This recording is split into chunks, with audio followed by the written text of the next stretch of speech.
Hi, I'm going to read a story out of the Brothers Grimm fairy tales called The Three Languages.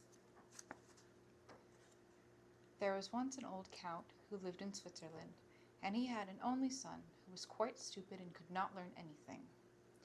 "Listen, my son," the father said. "I can't get anything to sink into your head, no matter how much I try.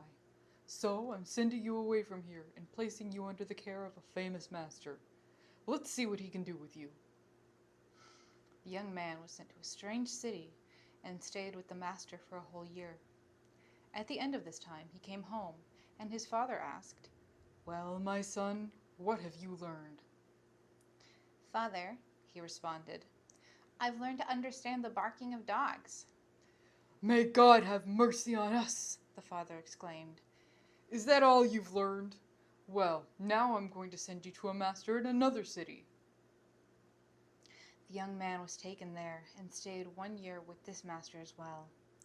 When he came back home, his father asked again, "My son, what have you learned?" "Father," he responded, "I've learned to understand the language of birds."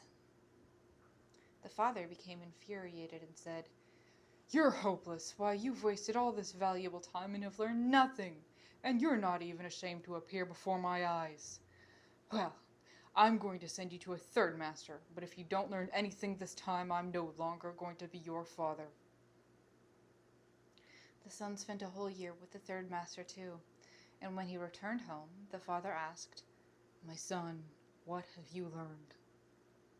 "Dear father," he responded, "I've learned to understand the croaking of frogs." Now the father was so infuriated that he jumped up, summoned his men, and said, "This creature is no longer my son. I'm expelling him and want you to take him out into the forest and kill him." The count's men took him into the forest, but they felt so sorry for the son that they could not bring themselves to kill him and let him go. Then they cut out the eyes and tongue of a deer to provide the old man with proof of their deed. Meanwhile, the young man wandered about, and after some time he came to a castle, where he asked for a night's lodging. "All right," said the lord of the castle, "if you're prepared to spend the night in the old tower. You may go there, but let me warn you that you'll be risking your life. The tower is full of wild dogs that bark and howl continually, and at certain times they must be given a human being, whom they devour right away." The entire region had been enduring great sorrow and suffering because of this, and yet nobody could do anything about it. However, the young man was fearless and said, "I shall go down and face the barking dogs.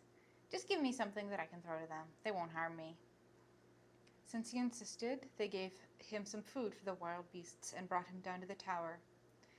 When he entered, the dogs did not bark, but wagged their tails in a friendly way and gathered around him. They ate what he set before them and did not touch a hair of his head. The next morning, to everyone's astonishment, he reappeared alive and well and said to the lord of the castle, "The dogs have spoken to me in their language and revealed to me why they've been dwelling here and causing terror in your country. They're under a curse and are compelled to protect a great treasure lying under the tower.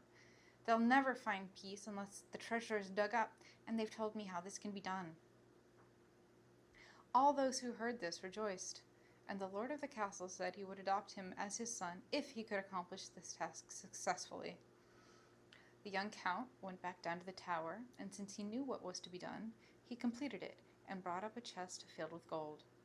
From then on, the wild dogs no longer howled, nor were they ever seen again, and the land was freed of this plague.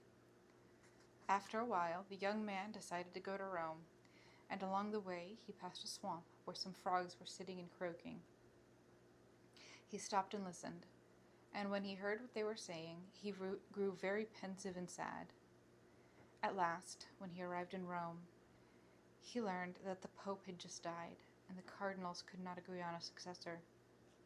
Eventually, they resolved to wait for a divine miracle to reveal the person they should elect.